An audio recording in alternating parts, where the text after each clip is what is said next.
When I picked up the phone to ask my son Max when his wedding would be, my daughter-in-law Lena looked me right in the eye and said with a chilling smile, "Oh, we already got married yesterday. We only invited special people." The words hit me like a bucket of ice water. Special people.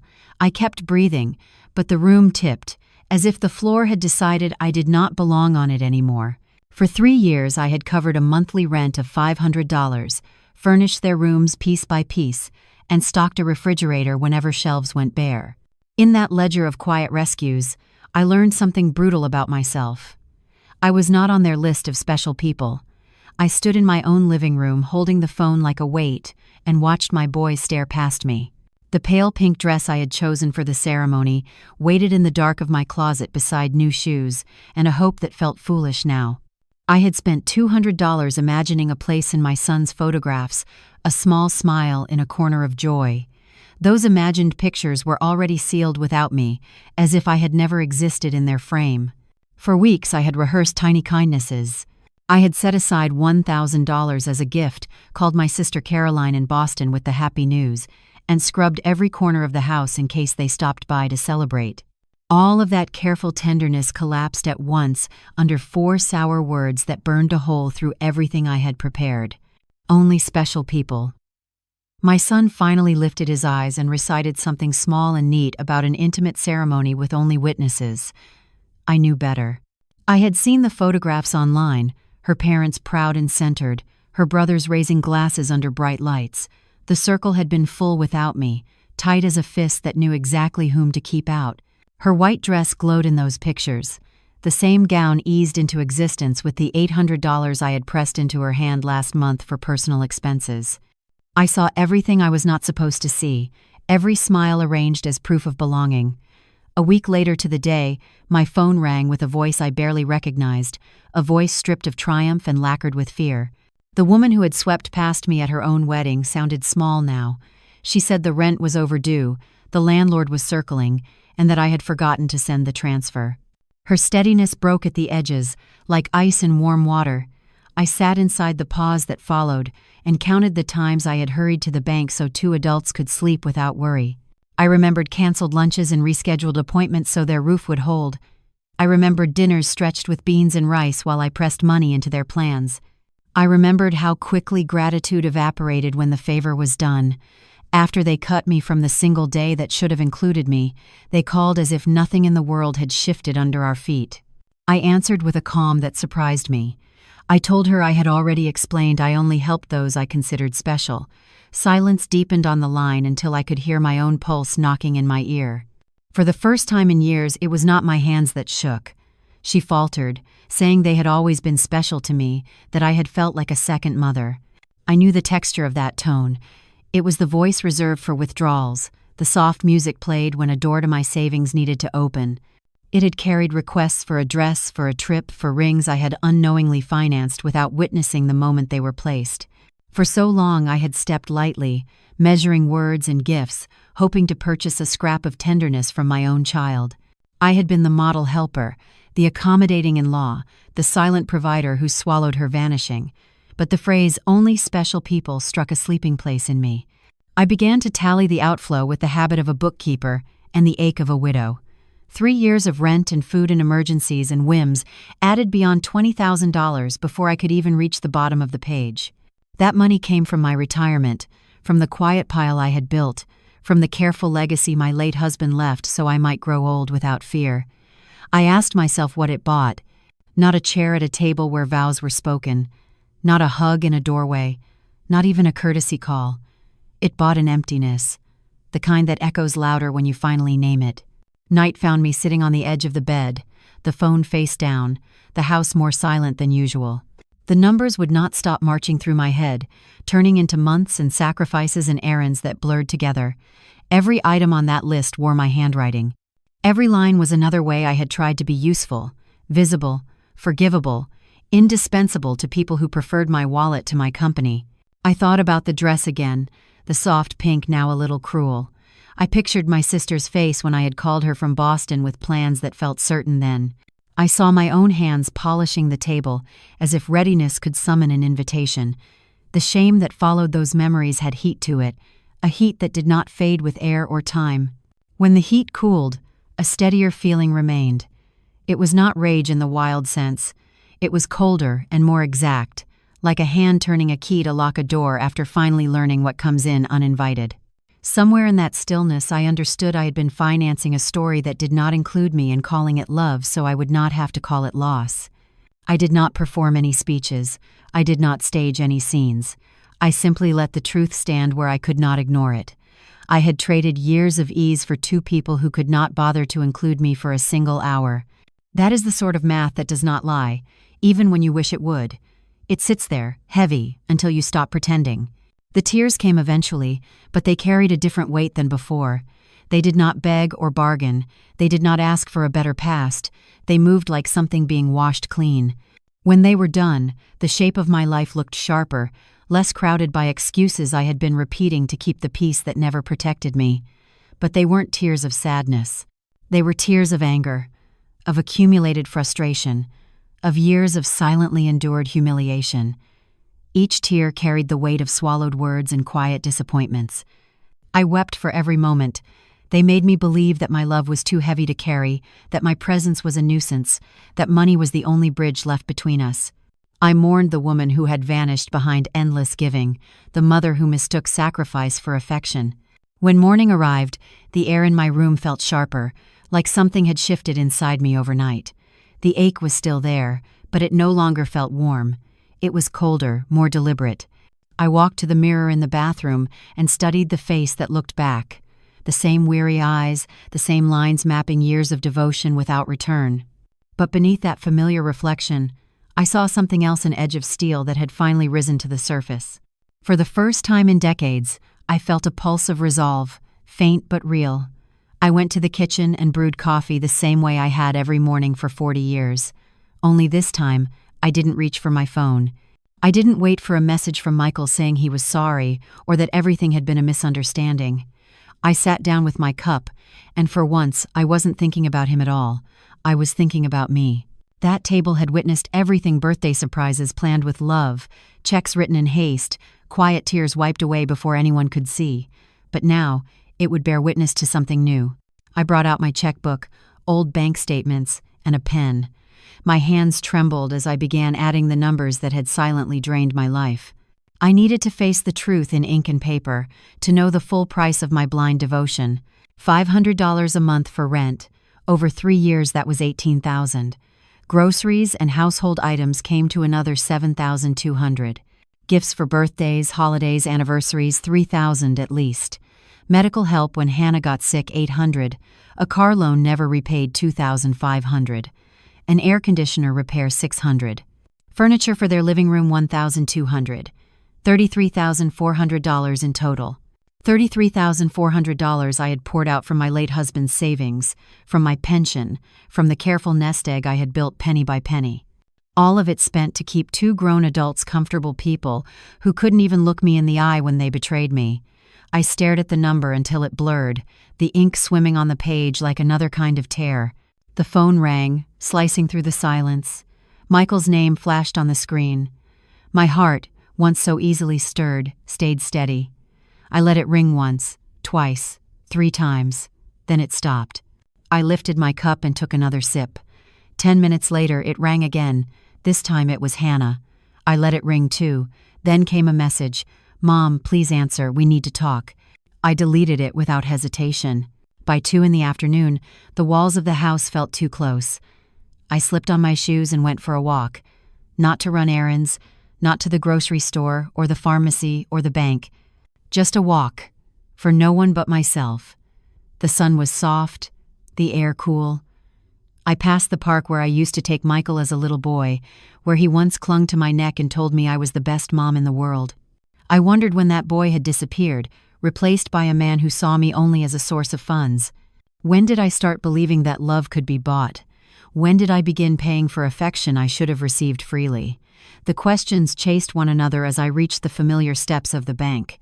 I paused outside, looking through the glass at the manager, Mr. Graham. He smiled and waved, recognizing me. He had handled every one of my transfers to Michael and Hannah for years. He had watched my balance sink month after month, his eyes kind but silent. I stepped inside and walked straight to his office. The air smelled faintly of paper and polished wood, a smell I had always associated with duty. "Mr. Graham," I said quietly, "I need to cancel all the automatic transfers I have set up." His eyebrows lifted in surprise, the way someone looks when they realize a long story has just reached its ending. For 3 years, those transfers had arrived as faithfully as sunrise. Every month, without fail, money left my account like clockwork. Mr. Graham, the bank manager, looked at me over his glasses and asked if I was certain. Had something happened? His tone carried genuine concern, the kind that had been missing from my son's voice for a long time. "What happened," I told him, "is that I finally opened my eyes. I want everything canceled, and I want to make sure no one can ever touch my accounts again." While he typed, my phone trembled on the desk. First Michael, then Hannah, then Michael again. Their timing was uncanny, as if they could sense the moment their supply line was being severed. I turned the phone off and slipped it into my purse, silencing the noise that had controlled me for years. When Mr. Graham handed me the paperwork, he hesitated. "I hope you don't mind me saying this," he said softly. "I've watched you be very generous with your family. I just want to be sure you're not being pressured into this." His words hit me in a place I hadn't known was still tender. This man, who only knew me through deposits and withdrawals, was showing more care than my own son. I smiled faintly. "No, Mr. Graham, I'm not being pressured. I've simply stopped pressuring myself." The relief I felt as I signed those forms was indescribable. For the first time in years, my money was truly mine again. Mine to protect, mine to spend, mine to keep without guilt. When I walked out of the bank, I felt lighter, as though I had left a heavy coat behind. For years I had dragged around invisible obligations, wearing them like proof of love. Now, every step home felt like reclaiming a small piece of myself.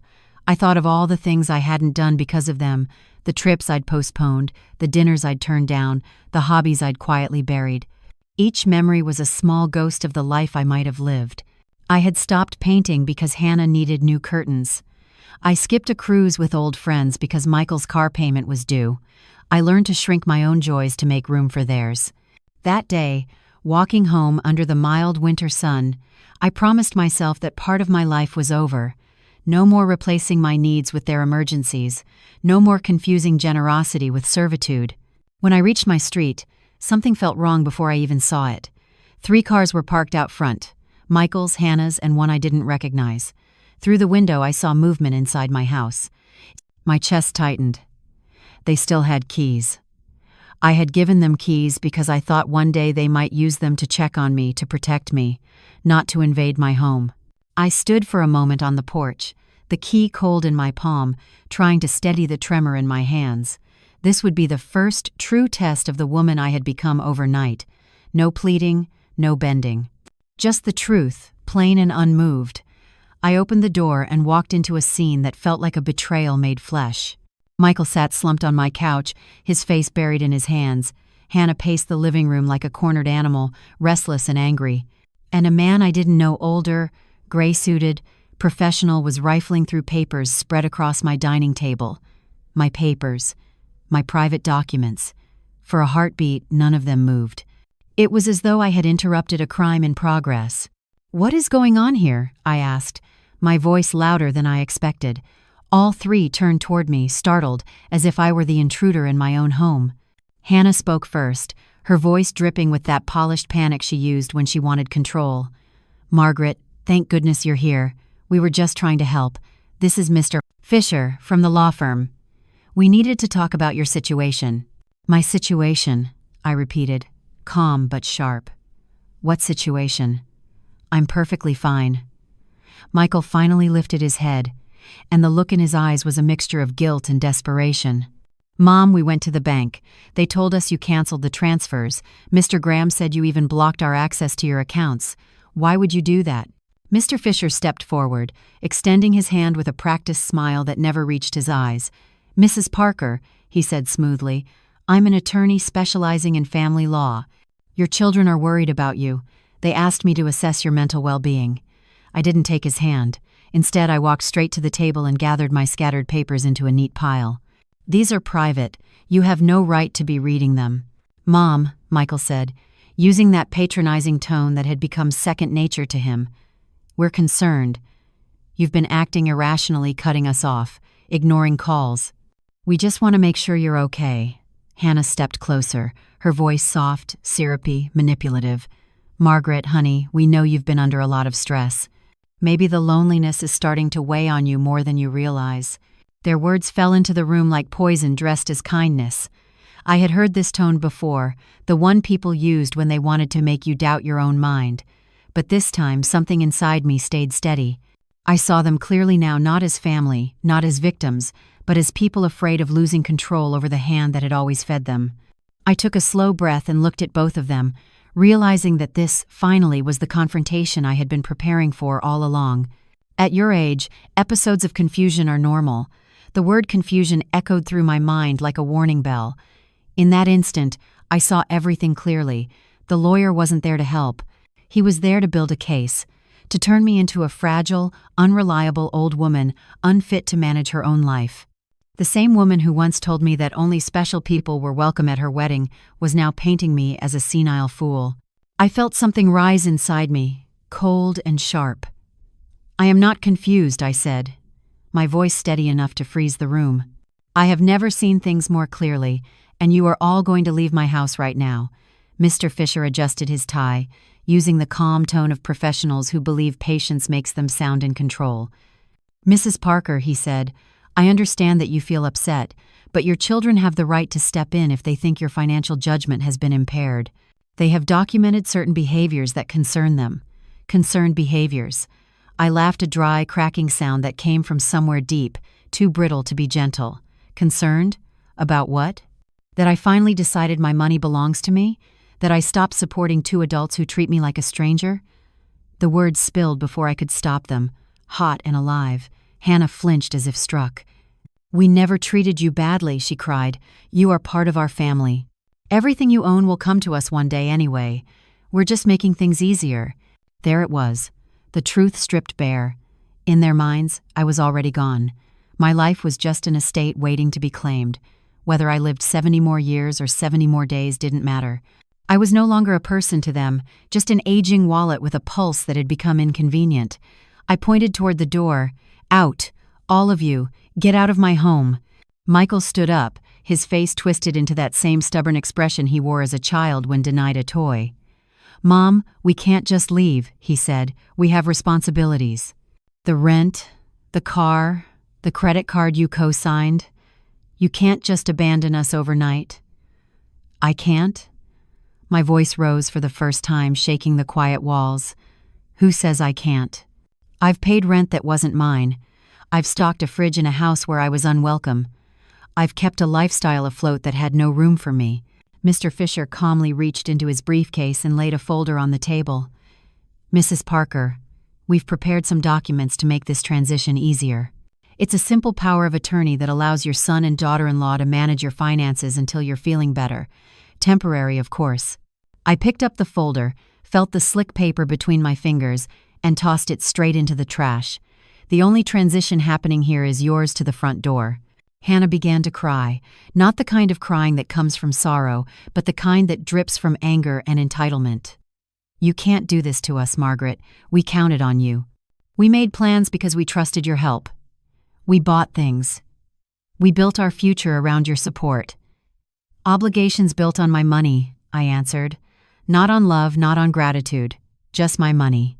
And now that I've chosen to spend it on my own life, suddenly I'm the confused old woman who needs a guardian." Michael stepped toward me, and I moved back. The space between us had become a boundary I would never cross again. He was no longer the small boy who needed comfort. He was a grown man who saw his mother as an obstacle standing between him and an unearned life. "Mom," he began, his voice soft, rehearsed. "We made mistakes. The wedding, it was all a misunderstanding." Hannah was nervous. I was overwhelmed. "We can fix this if you just become reasonable again." Reasonable. The word burned like acid on my tongue. Being reasonable had meant paying their bills in silence. It meant smiling through rejection and pretending betrayal didn't cut me open. Reasonable was the leash they used to pull me back whenever I tried to stand up. I am done being reasonable, Mr. Fisher gathered his papers with mechanical efficiency, the way men do when a client refuses to surrender. Mrs. Parker, he said, this isn't over. Your family has legal options. If you continue making irrational financial choices, a judge can assign you a guardian. The words landed like a slap, sharp and echoing. This wasn't just emotional manipulation anymore. It was a threat, a plan already forming behind polite voices.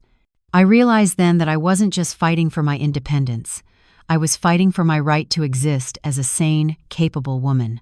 It was the moment I understood that love, when tied to greed, becomes nothing more than control dressed as concern. They wanted to declare me incompetent to manage my own affairs. I looked straight at Mr. Fisher, refusing to blink. I suggest you check your facts before you threaten a 71-year-old woman who has handled her finances flawlessly for 40 years. I raised my son alone after my husband died, ran a household with dignity, and worked until the day I retired.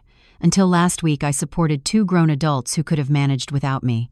Hannah's tears stopped. She looked at me then, her face suddenly hard and unfamiliar. This isn't over, Margaret, she said. We have rights. We have lawyers, too.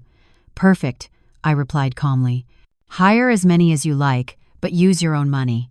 Mine is no longer open to fund your tantrums. Her lips trembled, and Michael's expression twisted into something between rage and disbelief. They weren't used to being told no. They gathered their coats, wounded pride trailing behind them. The man in the gray suit closed his briefcase.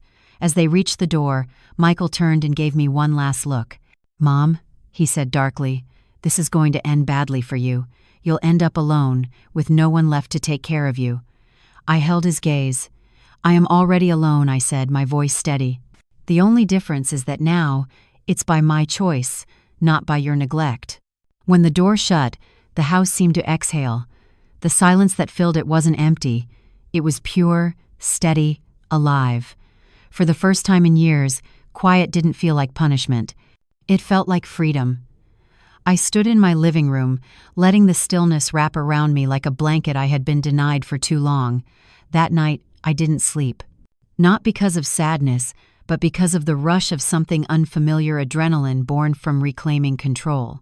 I lay in bed, tracing plans in my mind like a strategist before a battle. If they wanted war, I would fight, but I would not use anger as my weapon. I would fight with intelligence, patience, and the truth. By dawn, I was already dressed. The sky was pale, the kind of gray that comes before renewal. I made myself a cup of coffee and headed out to meet the only lawyer I trusted. Mr. Weber's office smelled faintly of old books and lemon polish. I had met him years earlier when finalizing my husband's will. Unlike Fisher, Weber's reputation was impeccable.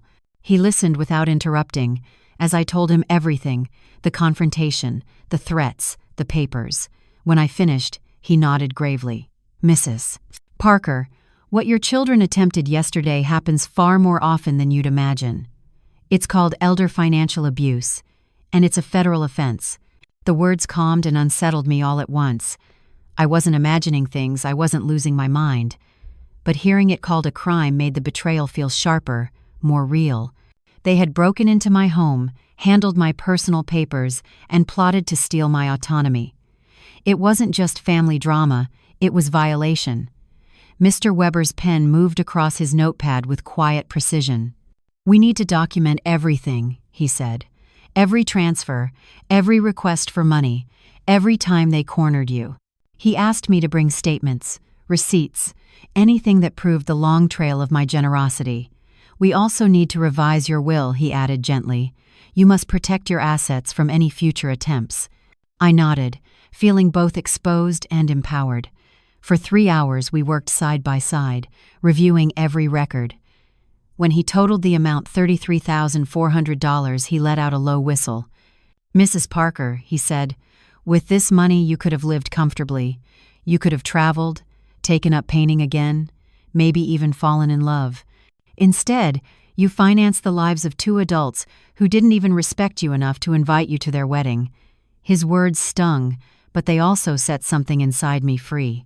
When I left his office, I wasn't just lighter, I was armed with a plan. First, I would change every lock in my house. Second, I would install security cameras, not for fear but for peace of mind. Third, I would open a new bank account somewhere Michael and Hannah couldn't reach. And finally, I would start living the life I'd delayed for decades. No more guilt. No more apologies for wanting to keep what was mine. My next stop was the hardware store. The familiar bell above the door jingled as I entered. The owner, Mr. Summers, had known me for years. He had seen me buy supplies for Michael's leaking faucet, for Hannah's broken shelf, for all their endless needs. He looked up from the counter, smiling warmly. "Mrs. Parker, what brings you here today? Another crisis at your son's place?" I smiled back, but this time it was different. "No, Mr. Summers. This time it's for me. I need new locks for my house and the best you've got." For once, I wasn't fixing someone else's mess. I was securing my own future. He looked surprised but asked no questions. While I compared locks, his son Ethan walked in, carrying boxes of equipment. He specialized in installing home security systems. It felt almost like fate intervening. "Ethan," I said, "I also want a full surveillance setup. Cameras, sensors, everything. The cost doesn't matter." He nodded, and within minutes, they scheduled the installation for the next morning. As they packed up, my phone rang again. The number was unfamiliar. I hesitated before answering. It was Hannah, calling from someone else's phone. "Margaret, please don't hang up. We need to talk like reasonable adults." I kept my voice flat. "Go ahead." She started with the familiar tone of false warmth. "I know you're hurt about the wedding. It was a mistake. Michael and I talked, and we want to make it up to you. How about a dinner at your place? We'll cook together, just like before." The manipulation was so transparent it almost amused me. "Hannah," I said slowly, "how many months behind are you on rent?" The silence that followed told me everything. After a pause, she stammered, 2 months. 1,000 total. But that's not why I'm calling. We miss you, Margaret. We miss having you in our lives." "Do you miss me or my money?" I asked. "Both," she admitted after a moment. Her honesty startled me for a second, but it didn't move me. "Yes, we need help, but we love you too," she added softly. "You're important to us." "Important," I repeated. "Then why wasn't I important enough to be at your wedding? Why wasn't I important enough for a call that wasn't about bills or favors? When was the last time you called to ask how I was feeling?" The silence stretched again. We both knew the answer: never. "Hannah, let me make this simple," I said. "For 3 years, you treated me like an ATM with emotions. You used me, dismissed me, and finally insulted me in the cruelest way. Now that the well has dried up, you suddenly remember love." "Margaret, please," she began, but I stopped her. "There is no please anymore.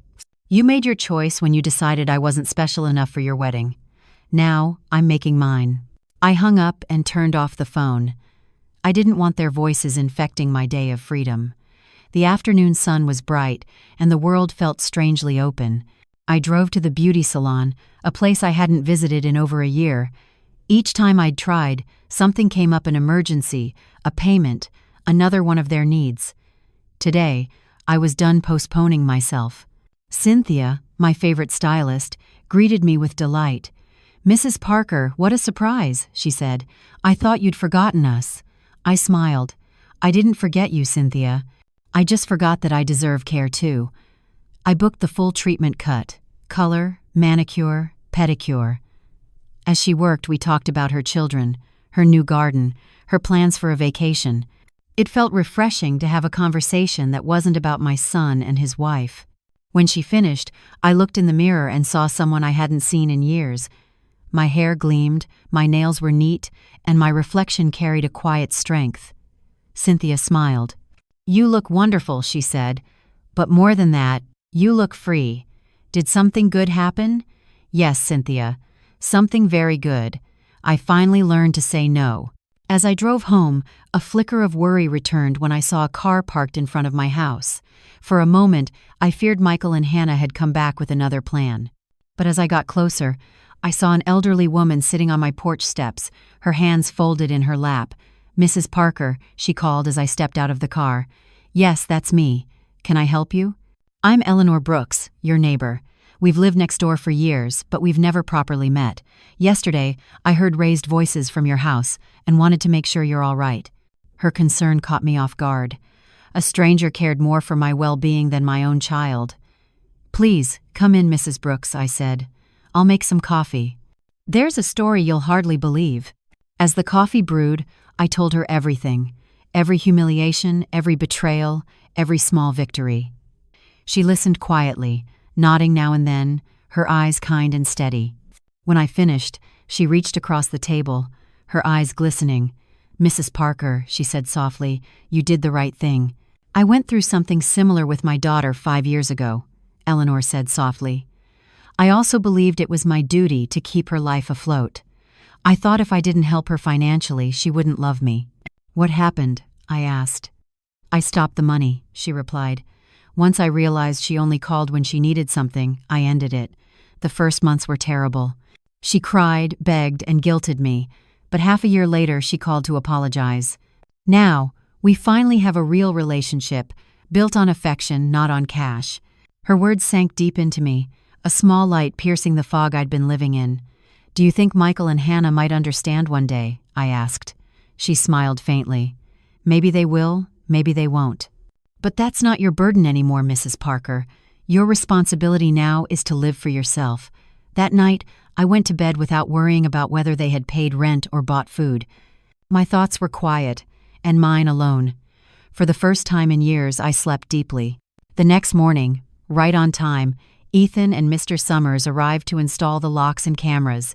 They moved efficiently, the sound of tools echoing through the house like a new rhythm of life. My phone lit up again and again with unfamiliar numbers. Hannah was still trying to reach me from different phones, but I had mastered a new skill ignoring calls that didn't serve my peace.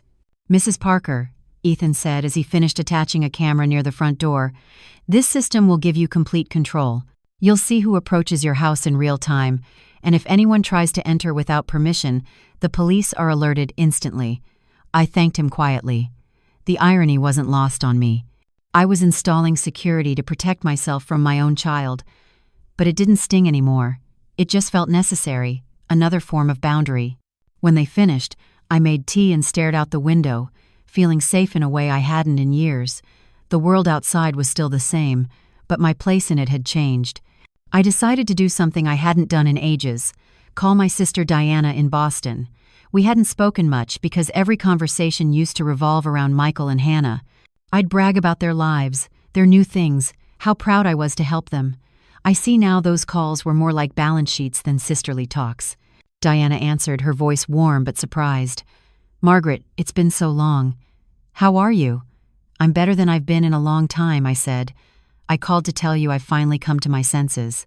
I told her everything about the secret wedding, the humiliation, the lawyer, the moment I decided to stop financing my own neglect. She listened in silence until I was done. Then her response caught me off guard. "Margaret, it was about time. Every time we talked, I could hear the sadness under your pride.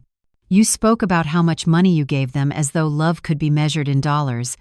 I wanted to tell you to stop, but I didn't know how without hurting you."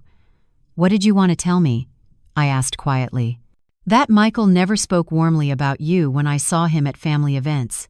He always said things like, 'My mom helped me buy this,' or 'My mom paid for that,' but never once, 'I miss my mom' or 'I love my mom.'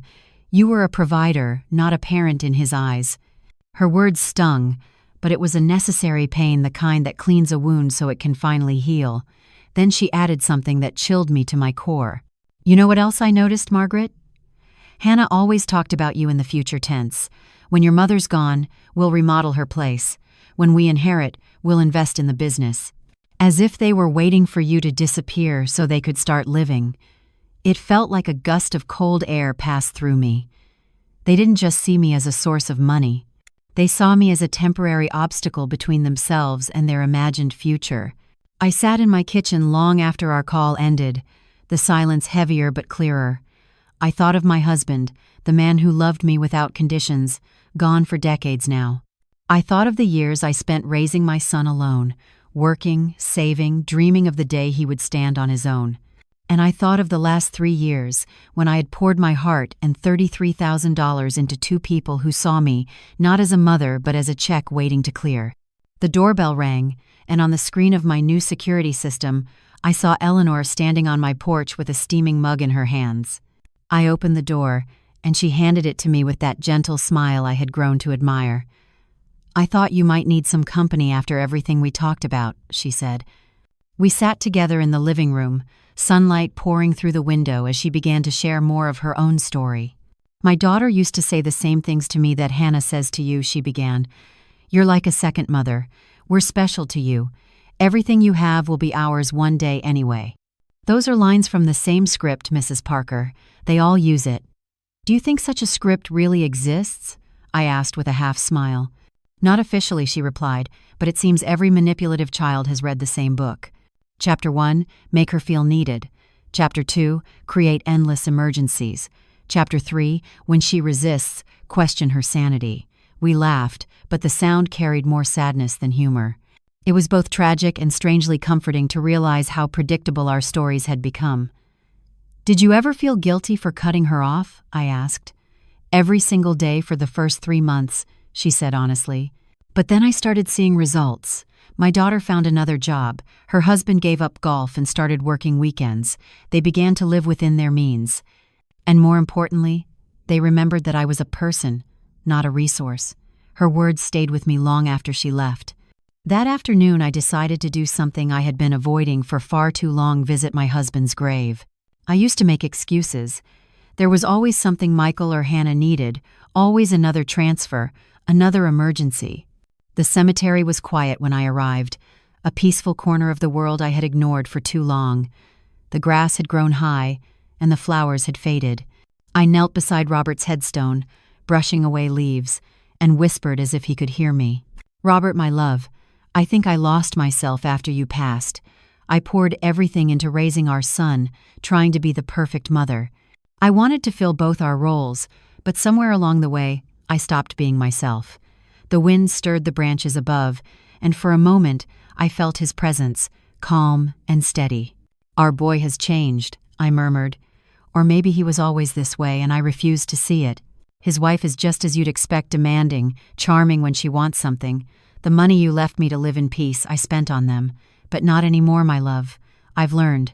I cleaned the grave, replaced the wilted flowers with new ones, and stayed there for an hour, simply breathing. For the first time in years, I wasn't rushing to fix anyone else's life. When I drove home, the sight waiting for me made my stomach tighten. 3 cars lined the curb in front of my house. My heart quickened, but this time I didn't panic. I checked the cameras. Michael, Hannah, and 2 strangers stood in my yard, gesturing wildly. I stayed in my car and called Mr. Weber. "Mr. Weber, they're here again, and they've brought others." "What should I do?" I asked. "Stay in your car, Mrs. Parker," he said firmly. "I'm on my way and I'll alert the police." After our talk yesterday, I filed for a temporary restraining order. They have no right to be on your property. Minutes later, 2 patrol cars and Mr. Weber's sedan pulled up. From the driver's seat, I watched the officers approach my son and his wife. Michael waved his arms, his face red. Hannah cried again, her performance unchanged. But this time her tears meant nothing to me. One of the officers came to my car window. "Ma'am, it's safe to step out. Your visitors are leaving."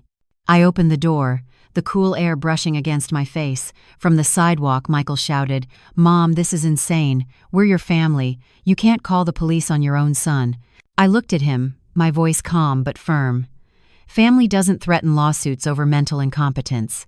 Family doesn't break into someone's home without permission. Family doesn't treat their mother like a walking bank.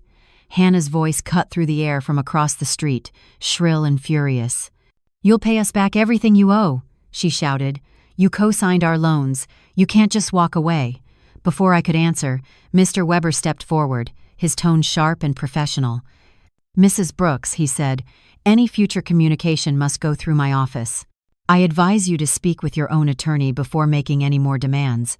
My client has complete documentation, proving that every payment was voluntary and given over 3 years." Hannah froze, her face twisting with defeat. I watched them climb into their cars, their anger spilling into motion. As they drove away, I knew the storm wasn't truly over, but I no longer felt helpless. I had allies now, my lawyer, my neighbor, and my own steady mind. That night, Eleanor invited me to dinner. Her kitchen was warm, smelling of baked bread and something sweet. Her daughter was visiting, and I watched them move around each other with an ease I hadn't seen in years. They talked about small things, about work, about recipes, about life. Not once did the daughter ask for money or make her mother feel guilty for aging. I found myself smiling, almost wistfully. I wanted that too. I wanted to sit across from my son and hear genuine laughter, not rehearsed gratitude. When the evening quieted, I turned to Eleanor. "I wanted that with Michael," I said softly. "Maybe you'll have it someday," she answered. "But first, he has to learn that you're a person who deserves respect, not an endless supply of help." Her words lingered like a gentle truth. For the first time in weeks, I went to bed hopeful. The next few days passed in calm silence. My cameras showed Michael and Hannah driving by several times each day, their car slowing in front of my house, sometimes stopping for a few minutes. They never got out. It was as if they were studying me, waiting for a weakness to appear. Mr. Weber had told me to keep a detailed log of each visit. Their persistence, he had explained, would only strengthen my case. By Friday morning, the house felt peaceful. I made myself breakfast, the light spilling across the table, and for once, I didn't feel like I was living in someone else's story. Then the doorbell rang. The cameras showed a young woman, professionally dressed, holding a folder and wearing a polite smile. I didn't recognize her. Something about the way she stood told me it wasn't a social call. "Good morning, Mrs. Parker," she said as I opened the door. "I'm a social investigator from the Department of Senior Services.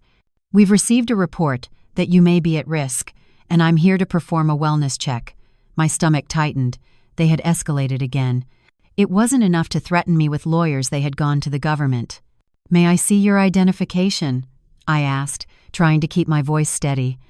"Of course," she replied, showing me a badge that looked legitimate. "My name is Mrs. Smith. I'm a caseworker. May I come inside to speak with you?" I knew refusing would look worse, so I stepped aside and gestured toward the living room.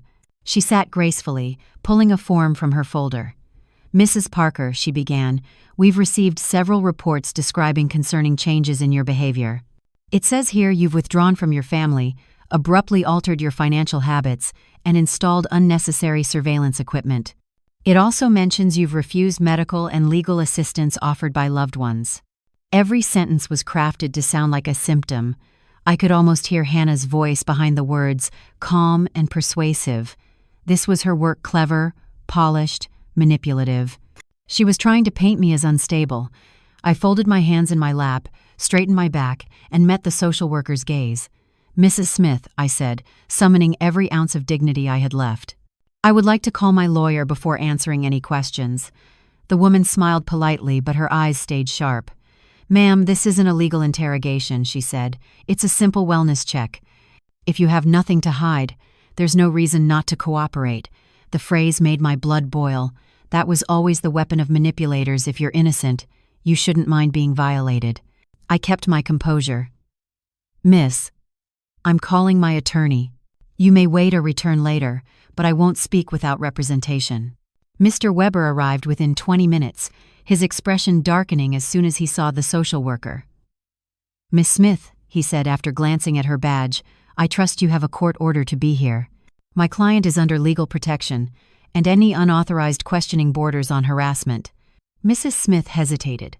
"We've received reports from concerned relatives about her welfare," she said, her voice less steady than before. "What relatives?" Mr. Weber asked.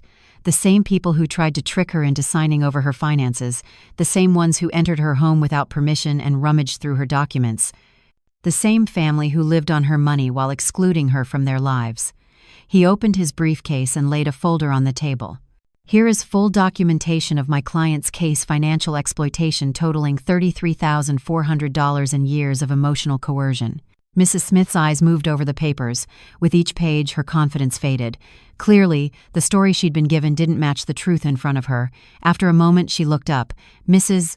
Parker, can you explain why you suddenly stopped providing financial assistance to your son?" Because I finally understood what was happening, I said. I realized they weren't family in spirit, only in title. To them, I was never a mother, just an open account. She adjusted her glasses. But don't you think it's still your duty to help your family? The question struck me like an insult. Miss Smith, my duty as a parent was to raise my child, to feed him, teach him, and guide him until he could stand alone. My son is 35, married, healthy, and capable of earning a living. Supporting him now is not my obligation.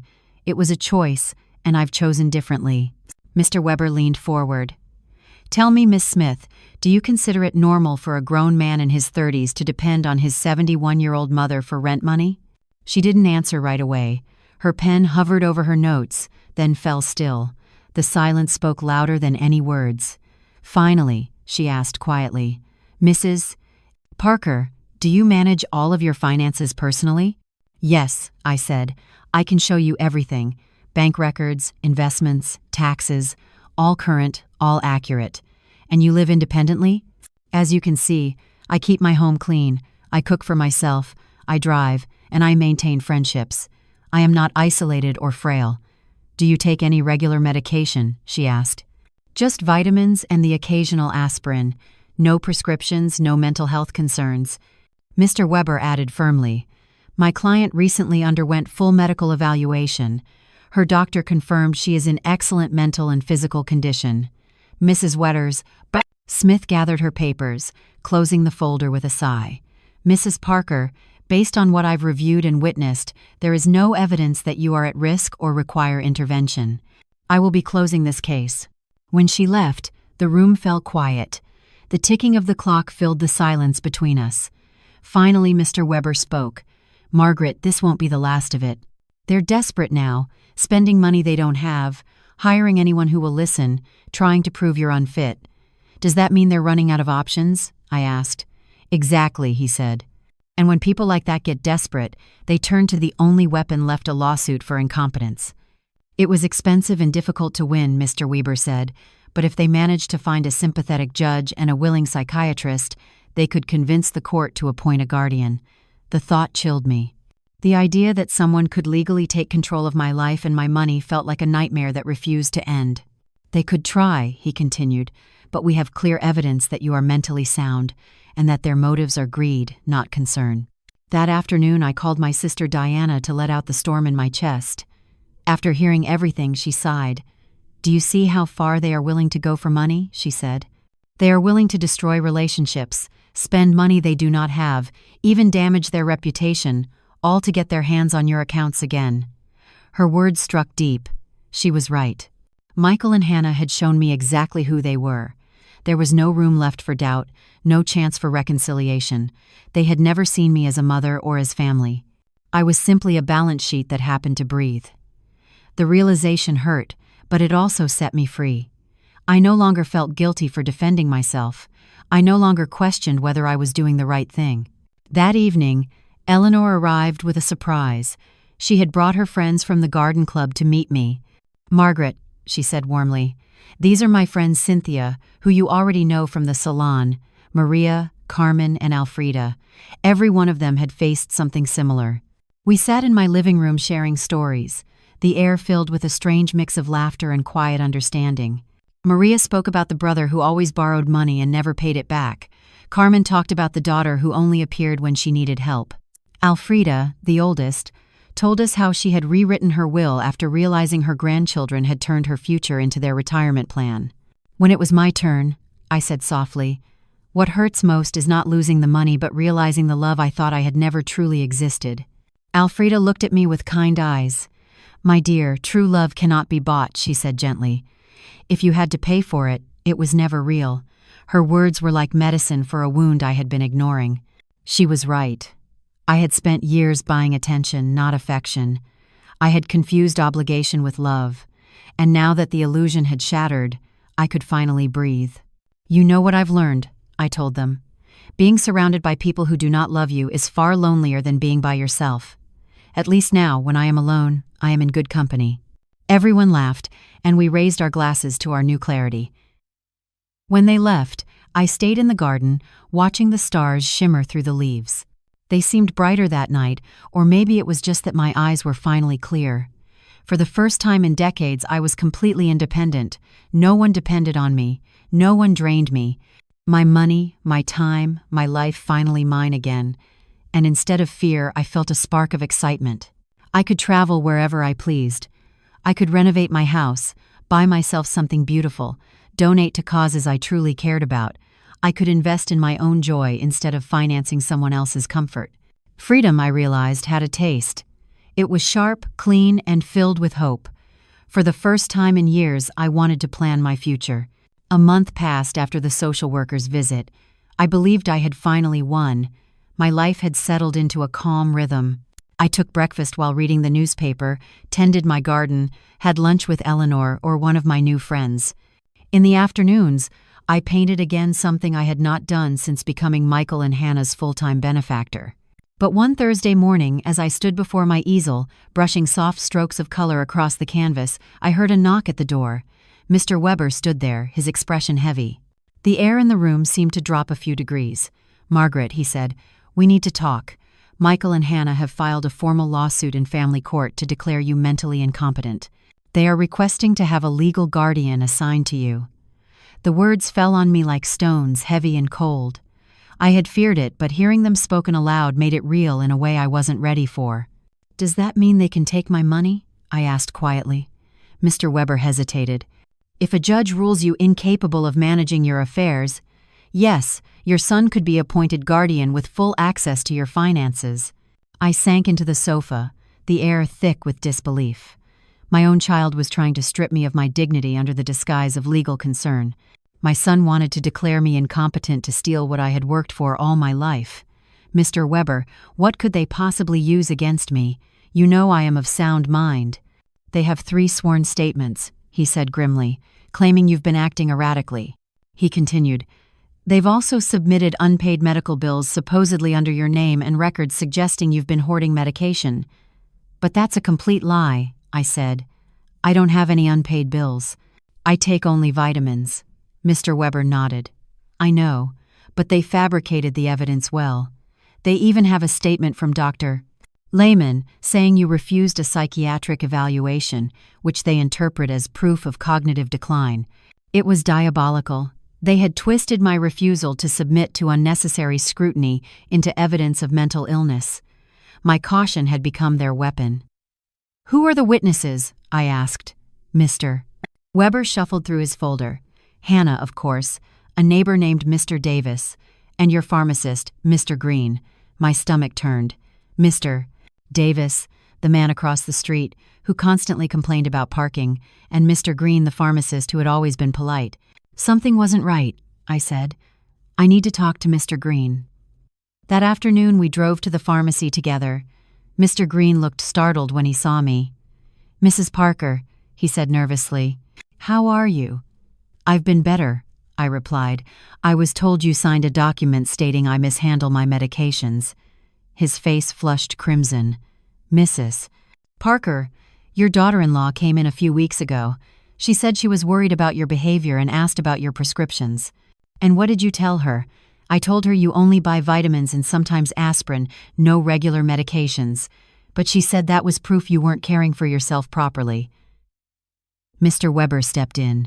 "Did you sign anything, Mr. Green?" He sighed. "She brought a paper, said it was for insurance. It stated that your purchases were irregular. I signed it without reading closely. I didn't realize it was for court." I felt my pulse pounding in my ears.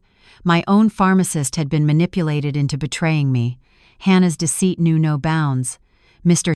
Green, please write a new statement explaining exactly what happened and confirming I have no medication issues." He nodded quickly. "I'm so sorry, Mrs. Parker. I'll fix this right away."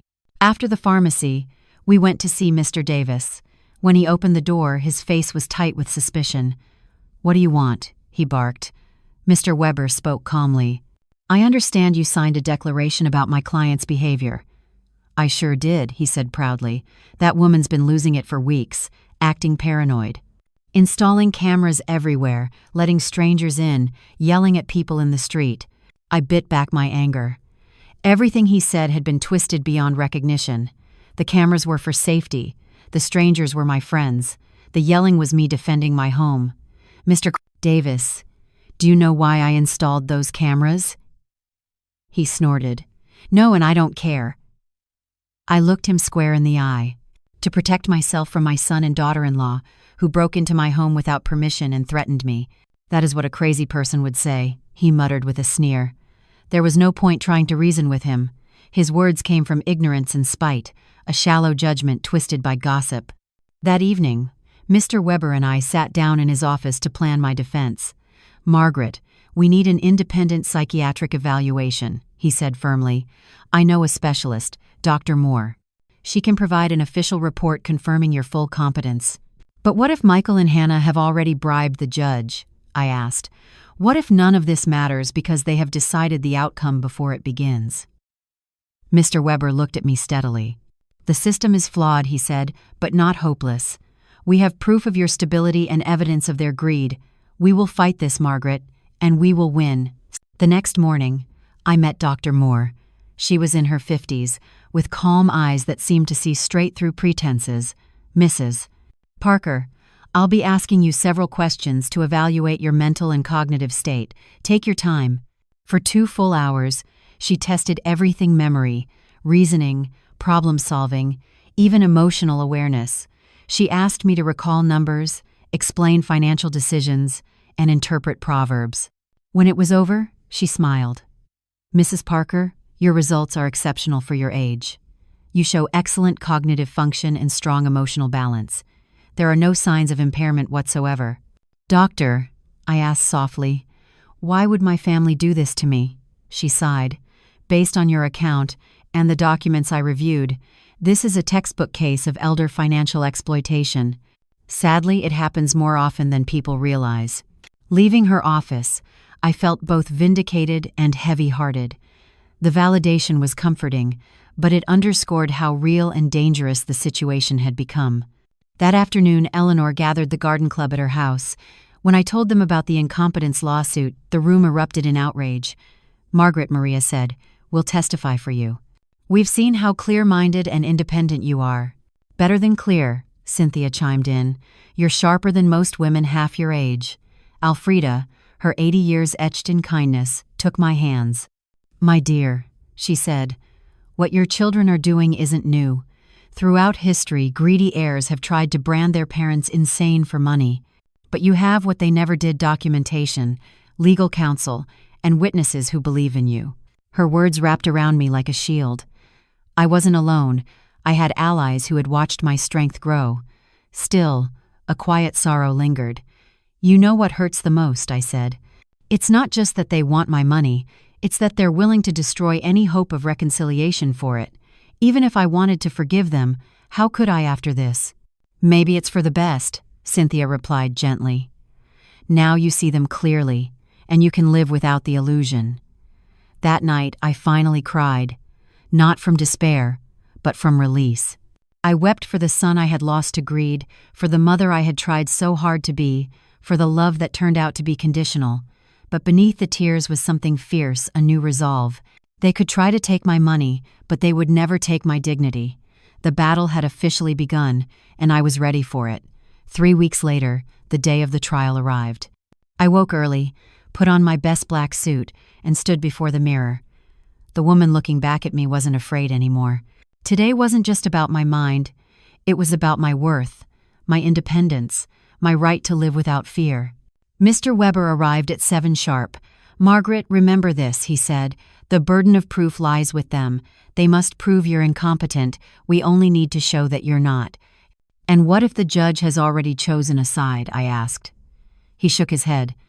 Judge Miller is fair, Margaret. I checked his record. He's known for protecting the elderly, not exploiting them. He'll see the truth. We arrived at the courthouse at 9 in the morning. In the hallway, I saw Michael in a brand new suit he probably bought just for the occasion, and Hannah dressed in black as if she were attending a funeral. Perhaps she was the funeral of whatever bond once tied us together. When our eyes met, my son looked away, but Hannah stared at me, her expression cold and transactional, as if this were nothing more than business. Their attorney was an older man, sharp and composed, with the calm arrogance of someone who had won too many similar cases. As he began his opening statement, I saw his strategy unfold. He would paint me as a confused old woman led astray by manipulative outsiders. "Your Honor," he began, "Mrs. Parker has demonstrated troubling cognitive decline in recent months." He continued, claiming I had irrationally cut off financial support for my family, installed unnecessary security measures out of paranoia, and fallen under the influence of neighbors and lawyers who had isolated me from those who loved me. Each phrase was perfectly crafted to turn my independence into instability, my self-protection into delusion, and my freedom into proof of manipulation. Then came their witnesses. Hannah was first, performing her role with tearful precision. She wept as she spoke of my supposed hostility, my isolation, my paranoia. "Your Honor," she said with a trembling voice, "Margaret has always been like a second mother to me.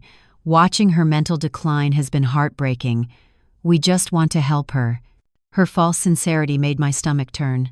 But when Mr. Weber began his cross-examination, her act started to unravel. "Mrs. Sutton," he asked calmly, "when was the last time you called my client without asking for money?" Hannah hesitated. "Well, we always talked about many things.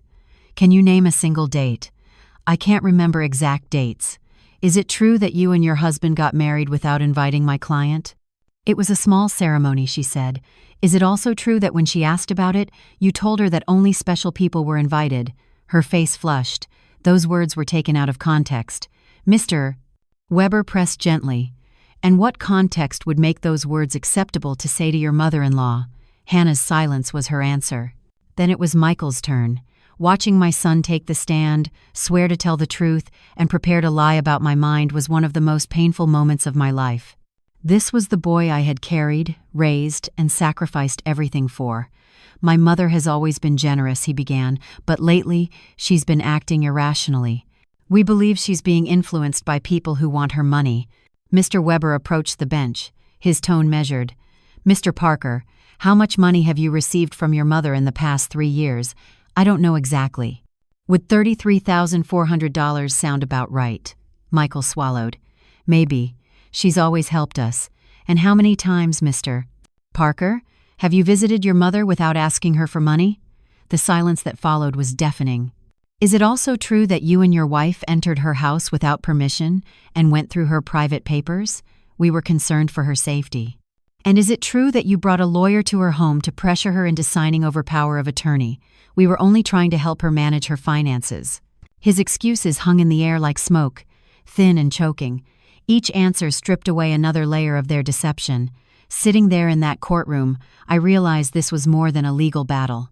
It was a reckoning, a public unveiling of the truth they had tried so hard to bury. "Do you, at 35 years old, still need your 71-year-old mother to pay your rent?" Michael froze, his face stripped of every trace of confidence. The silence that followed said everything words could not. Then came Mr. Davis, who testified about my supposed erratic behavior, but under questioning from Mr. Weber, admitted he had never spoken to me directly. His entire testimony was built on gossip and assumptions. Dr. Lehman took the stand next, claiming that my refusal to undergo a psychiatric exam was proof of mental decline. Mr. Weber calmly presented Dr. Moore's report, showing I had already been evaluated and that my cognitive results were excellent. The contrast was devastating to their argument. Then came our witnesses. Mr. Green, my pharmacist, testified first, explaining how he had been deceived into signing a statement that distorted my medication record. His regret was genuine. Dr. Moore followed, presenting my flawless test scores and confirming my exceptional clarity of thought. Even Mr. Summers, the hardware store owner, described me as rational and deliberate, explaining that my financial choices had been careful and responsible. Eleanor and the ladies from the garden club testified next. They spoke of my independence, my energy, and how I had built a healthy social circle free from manipulation. Their words painted a picture that no lawyer could twist. Finally, it was my turn to take the stand. I rose slowly, carrying the weight of 7 decades of life, wisdom, and resilience. Mr. Weber guided me gently, letting me tell my story in my own voice. I spoke of the $33,400 spent over 3 years. I described the humiliation of being excluded from my son's wedding, the emotional blackmail, the invasion of my privacy, the legal threats. When he asked why I had stopped supporting them, my answer came from deep within. Because I finally realized what I was getting was not love, I said clearly. It was a transaction dressed up as family affection. My money was wanted, but my presence was not. "Do you regret your decision?" he asked. "Only that it took me so long to make it," I replied. Michael's lawyer tried to rattle me during cross-examination, but I answered every question calmly. When he implied that I had been influenced by new friends, I reminded him that genuine relationships are built on respect, not on bank transfers. His words lost their power in the face of simple truth. In his closing argument, their lawyer repeated that I was being manipulated. Mr. Weber's rebuttal was firm and devastating. "What we have seen here, Your Honor, is not confusion, but courage, the courage of a woman reclaiming her freedom after years of financial and emotional exploitation. The plaintiffs have offered no credible medical proof, only frustration that their funding has ended."